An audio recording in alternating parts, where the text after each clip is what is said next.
Mungkin ada begitu banyak metode-metode soal bagaimana untuk berkonsisten, tetapi ini salah satu teori atau metode konsisten yang aku temui bahwa ini bakalan works. Menurut aku ini bakalan oke untuk kamu gunakan karena metode ini sudah dapat teruji dan sudah teruji untuk aku lakukan, yang sehingga hari ini aku mau berbagi pada kamu yang hari ini yang sedang menonton. Tentu ini bakalan sedikit panjang, tapi bakalan aku katakan bahwa ini sangat akan berguna. Karena kalau kita berbicara soal konsistensi, tentu kadang itu naik turun ya. Tapi kalau kita menggunakan metode ini pasti bakalan bertahan lama daripada kita menggunakan metode-metode yang lain.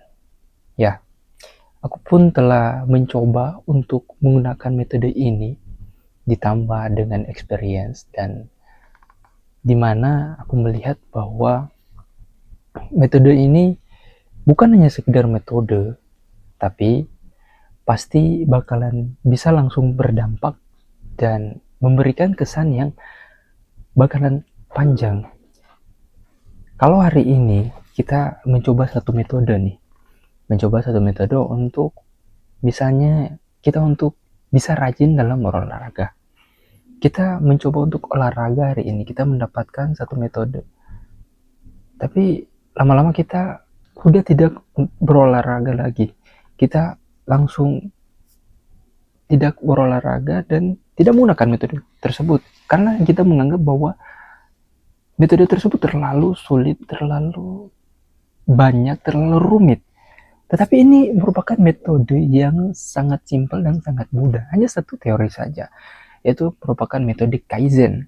Metode Kaizen ini merupakan metode dari seorang yang dari Jepang yang menurut aku, wah, boleh untuk digunakan. Metode Kaizen ini kita bermula melakukan sesuatu hal. Nih, contohnya, misalnya kita mau olahraga lari. Kebanyakan orang berpikir untuk berolahraga itu butuh 30 menit sehari.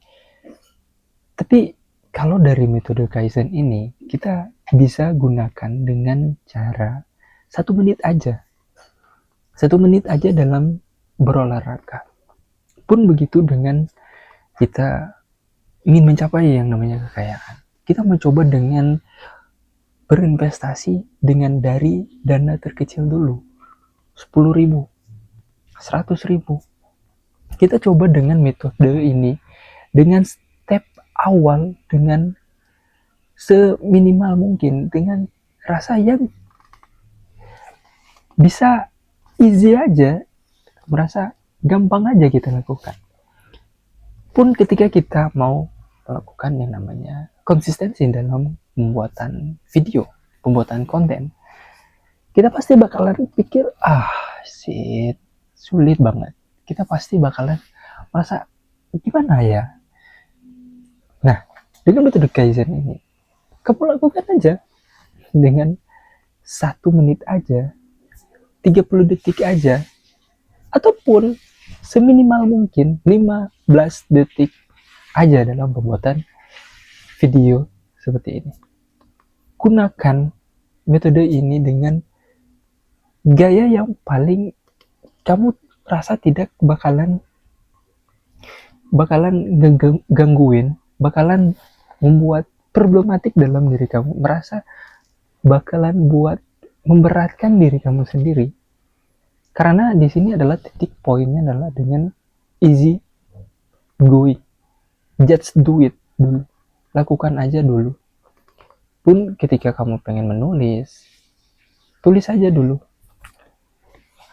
Dan yang jadi masalahnya di sini adalah ketika kamu melakukan ini, masalahnya jangan sampai berhambat pada easy aja, lakukan aja. Ya, aku dapati bahwa memang kita harus lakuin terus, konsisten, dengan gaya yang sangat mudah. kita lakukan dengan gaya yang sangat mudah. Nah, ketika kita lakukannya secara mudah, kita jangan terbentik aja lakukan secara gampang ini, tapi naikin level. Setiap levelnya harus dinaikin. Awalnya 15 detik dalam pembuatan konten, naikin jadi 30 detik. Berikutnya naikin lagi jadi 60 detik. Naikin lagi jadi 2 detik. Lama-lama kita bisa bakalan jadi lebih profesional, lebih baik lagi.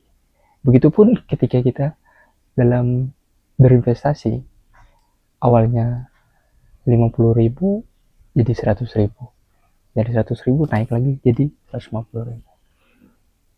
Itu membuat habits yang hari ini kita lakukan bakalan jadi lebih baik dan lebih baik lagi tentunya. Karena dengan adanya metode ini, banyak dari orang-orang Jepang di sana itu, aku baca sih, belum aku bisa lihat secara langsung karena belum pernah ke sana.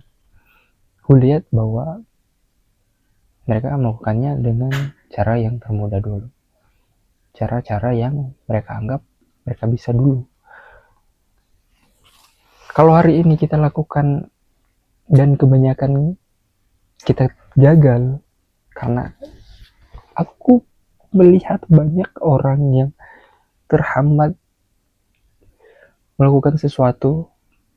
Wishlist yang telah dia buat, wishlist yang telah dia catat, wishlist yang telah dia manifesting, tidak tercapai, tidak terjadi, ya karena diakibatkan ketidakkonsistenan dalam melakukan hal yang ingin dia inginkan, pun itu di luar dari yang namanya masalah-masalah secara eksternal. Ya kita tahu kalau hal-hal yang secara eksternal tersebut memang bakalan ada dan bakalan datang. Tapi kalau masih bisa kita tangani, kita masih bisa lakukan, ya masalahnya pasti bakalan ada di dalam konsistenan kita. Hari ini kita pengen kurus, kita pengen diet, tapi kita tidak konsisten untuk berolahraga dan tidak konsisten untuk makan makanan yang bisa menimbulkan naik berat badan. Begitupun ketika kita pengen untuk berinvestasi, capai goals. Kita pengen capai 100 juta pertama. Dengan kita setelah berakumulasi, setelah kita perhitungkan, oh kita bisa dengan berinvestasi dengan modal investasi seperti ini seberapa. Tetapi karena ketidakkonsistenan kita berpikir masih boleh kok untuk dapat uang di lain waktu, masih boleh kok untuk kita berinvestasi di lain waktu. Pada akhirnya kita tidak berinvestasi karena ketidakkonsistenan kita dan kita merasa berat. Begitupun ketika kita pengen untuk membuat sebuah konten, ya bakalan terhambat di situ. Ketika kita merasa berat, merasa sulit menemukannya namanya masalah-masalah, ketika kita tidak membuatnya karena kita merasa sih sulit, pasti bakalan terhambat. Pun saat ini aku masih juga belajar untuk terus melakukan konsistensi dalam investasi, konsistensi dalam menjadi tubuh yang lebih sehat lagi, dan membuat sebuah konten. Ya minimalnya adalah dengan seperti ini, berbicara beberapa menit di sini, membagikannya dengan storytelling yang telah aku rancang semudah yang aku pikirkan. Pun selanjutnya akan ditambahkan dengan gaya yang lebih baik lagi, dan pembawaan yang lebih baik dan oke lagi. Tentu itu secara bertahap, dan pasti aku mempunyai goals kemana dan arahnya kemana. Kalau kamu nih hari ini masih dalam pemikiran sulit ingin bla bla bla, kamu bisa coba untuk sama-sama kita saling bahu membahu support. Kamu bisa join di Discord yang telah aku tuliskan di bawah sebagai bentuk untuk ruang diskusi, sebagai bentuk ruang terhubung antara kita untuk sama-sama membangun, dari mulai kesehatan, membangun sebuah pemikiran yang baik, berprestasi yang baik, menjadi kehidupan yang lebih baik lagi. So, jangan lupa untuk menuliskan pendapat kamu di kolom komentar. Gue Florian. Thank you. Goodbye.